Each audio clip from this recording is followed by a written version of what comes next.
Hi அனைவருக்கும் வணக்கம். Welcome to holistic life with Usha YouTube channel. நான் டிசைட் பண்ணியிருக்க ஒரு கிளாஸ் வந்துட்டு ஜென்ரல் பொதுவான விஷயங்கள் பேசுகிறது, நெக்ஸ்ட் கிளாஸ் வந்து சப்ஜெக்ட் பற்றி படிக்கணும்னு சொல்லிட்டு இந்த மாதிரி மாற்றி மாற்றி படித்தா தான் நம்மளுக்கு நல்லா இன்ட்ரெஸ்டிங்காக இருக்கும். ஸோ இன்றைக்கி டாபிக் வந்துட்டு பொதுவான விஷயம், ஒவ்வொரு நாளையும் முழுமையாக வாழலாம். சரியா?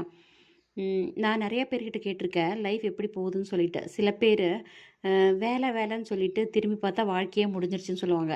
சில பேர் வீட்டிலேயே இருந்து அதே சமையல் அதே வீட்டு வேலைன்னு சொல்லி வாழ்க்கை இப்படியே போயிடுச்சுன்னு சொல்லுவாங்க. ஸோ அப்போ தான் நான் திங்க் பண்ணேன், இவங்க வந்துட்டு வாழ்க்கையை முழுமையாக வாழலன்னு.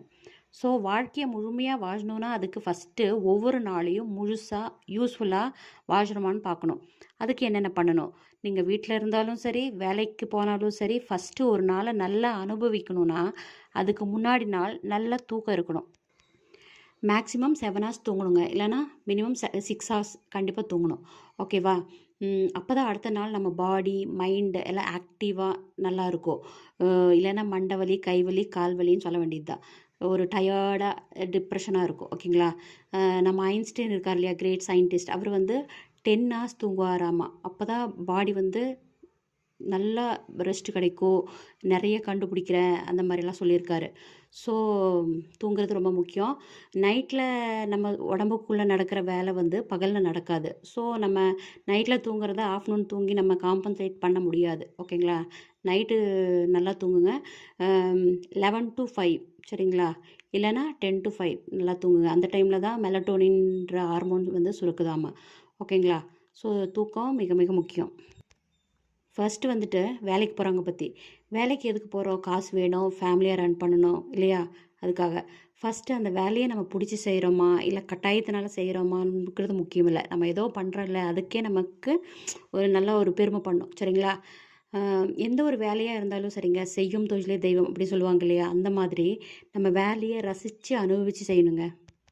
அதுக்கு ஃபஸ்ட்டு வந்துட்டு பிளான் பண்ணணும். இன்றைக்கி என்ன வேலை செய்யணும், என்னென்ன முடிக்கணும்னு சொல்லி. அப்போ தான் அர்த்தமுள்ளதாக இருக்கணும். நம்மளுக்கு அர்த்தம் தெரிஞ்சிருச்சுன்னா அந்த வேலை வந்து சுமையாக இருக்காது, சேவை செய்கிற மாதிரி இருக்கணும். ஸோ ஃபஸ்ட்டு பிளான் பண்ணணும். ஓகேங்களா? பிளான் பண்ணி செய்யணும். நெக்ஸ்ட்டு வந்து ப்ரெசண்ட்டில் இருக்கிற மாதிரி பார்க்கணும். அப்படின்னா நேற்று என்ன நடந்தது, நாளைக்கு என்ன நடக்குதுன்னு யோசிக்காமல் இப்போ நான் என்ன செஞ்சிட்ருக்கேன் அதில் முழு கவனம் வைக்கணும். அப்போ தான் நம்மளுக்கு உண்மையான ஒரு எக்ஸ்பீரியன்ஸ் கிடைக்கும். தேர்ட் ஒன் வந்து வேலையை ஒரு ஜஸ்ட் இன்றைக்கி கம்ப்ளீட் பண்ணணும், வேலையை கம்ப்ளீட் பண்ணுறோங்கிறது இல்லாமல் எக்ஸ்பீரியன்ஸ் பண்ணி அனுபவித்து செய்யணுங்க. அப்போ தான் சாட்டிஸ்ஃபேக்ஷன், திருப்தி இருக்கும். அப்புறம் எப்போவுமே லேர்னிங் மைண்ட் செட் இருக்கணுங்க. ஒவ்வொரு நாளும் ஏதாவது புதுசாக கற்றுக்கணும். இது ஒரு லேர்னிங் ஆப்பர்ச்சுனிட்டி. சரிங்களா? அப்போ தான் வேலையில் பேர்டன் இருக்காது. டெய்லி ஏதாவது புதுசாக கற்றுக்கணும். ஓகேவா? நெக்ஸ்ட்டு வந்து சின்ன சின்ன பிரேக் எடுத்து நம்ம பாடியும் மைண்டையும் பேலன்ஸ் இருக்கிற மாதிரி வச்சுக்கணும். அப்போ தான் ஒரு என்ஜாய்மெண்ட் வரும். அப்புறம் நம்ம வேலைக்கு எப்போவுமே நன்றி சொல்ல கற்றுக்கணும். எனக்கு இந்த வேலை இருக்குது அப்படின்னு சொல்லிட்டு. அப்போ தான் நம்ம மனசு வந்து லைட்டாக இருக்கும். சரிங்களா? காசுக்காக மட்டும் இல்லாமல் வேலை எப்படா முடியும்னு சொல்லி ஓடாமல் நம்ம வேலையை ஒரு நாளை ரசித்து அனுபவித்து என்ஜாய் பண்ணி வாழணுங்க. வேலைக்கு போகிறவங்க வந்துட்டு உங்கள் வேலையை மட்டும் இல்லாமல் டெய்லி உங்களுக்கு பிடிச்ச விஷயம் ஒரு 1/2 hour இல்லைன்னா வீக்லி ஒன்ஸ் ஆகுது அதுக்கு டைம் ஸ்பெண்ட் பண்ணணும் உங்களுக்கு பிடிச்ச விஷயத்துக்காக. அப்போ தான் ஒரு திருப்தி இருக்கும். நெக்ஸ்ட்டு வந்துட்டு வீட்டில் இருக்கிறவங்க சரிங்களா? சமையல் செய்கிறது, வீட்டை வந்து அழகாக பார்க்குறது எல்லாமே ஒரு கலைங்க. சரிங்களா? அதை ரசித்து நாம் தான் அதை அர்த்தமுள்ளதாக்கணும். அதுக்கு பிளான் பண்ணணும். ஒரே மாதிரி சமையல் இல்லாமல் டிஃப்ரெண்ட்டாக செய்கிறது. சரிங்களா? அப்போ தான் ஒரு இன்ட்ரெஸ்ட் இருக்கும். நம்ம வீட்டில் இருக்கிற ஒவ்வொரு வேலையும் செய்யும்போதும் ப்ரெசண்ட்டில் நிகழ்காலத்தில் இருக்கிற மாதிரி பார்த்துக்கணும். அதுதான் நமக்கு நல்ல ஒரு அனுபவத்தை தரும். சரிங்களா?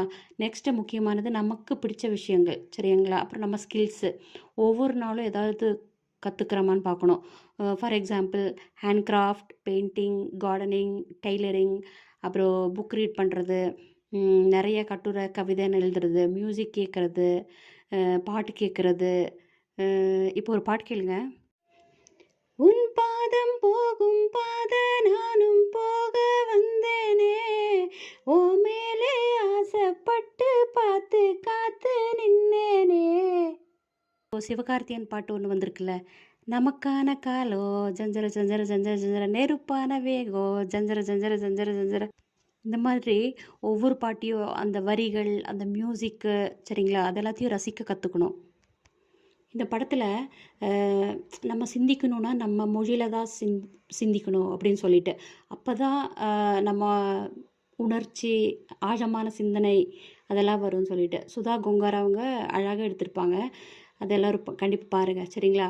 ஸோ இந்த மாதிரி ஒவ்வொன்றையும் நம்ம ரசிக்க கற்றுக்கிட்டோன்னா லைஃபே என்ஜாய்மெண்ட்டாக இருக்கும் சரிங்களா. நம்ம சொல்ல நினைக்கிறத மற்றவங்க சொல்லும்போது அப்படியே செமையான ஒரு ஃபீலிங்க. அந்த படம் அப்படி இருக்கும் சரிங்களா. ஸோ எல்லாத்தையும் ரசிக்க கற்றுக்கோங்க சரிங்களா. நெக்ஸ்ட்டு வந்துட்டு ஒரு புதுசாக ஒரு விஷயம் கற்றுக்கணுன்னா ஃபஸ்ட்டு வந்துட்டு தனிமை. நம்ம வீட்டில் தனியாக இருக்கிறோம் சரிங்களா. தனிமை எப்போ இருக்கணும்னு பார்த்துக்கணும். அப்புறம் அமைதி, சைலண்ட் இருக்கணும். தனிமை ப்ளஸ் அமைதி இது இருந்துட்டாலே நம்மளுக்கு ஒரு ஞானோதயம் வந்துடும் சரிங்களா. க்ரியேட்டிவிட்டி ஓகேவா. ஸோ மேக்ஸிமம் 3 hours இல்லைன்னா 2 hours ஆகுது அதுக்காக ஒதுக்கணும். அப்போ தான் ஒரு நாள் அர்த்தமுள்ளதாக இருக்கும் சரிங்களா.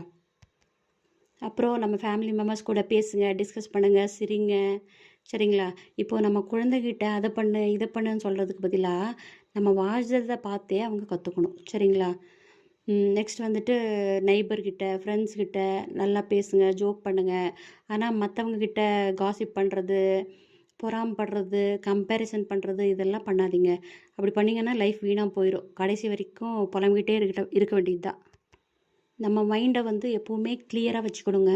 நம்ம வாழ்க்கையை பிளான் பண்ணி அனுபவித்து என்ஜாய் பண்ணி வாழ்ந்தோன்னா எப்படி தெரியுமா இருக்கும். நானே ராஜா நானே மந்திரி அந்த மாதிரி இருக்கும்.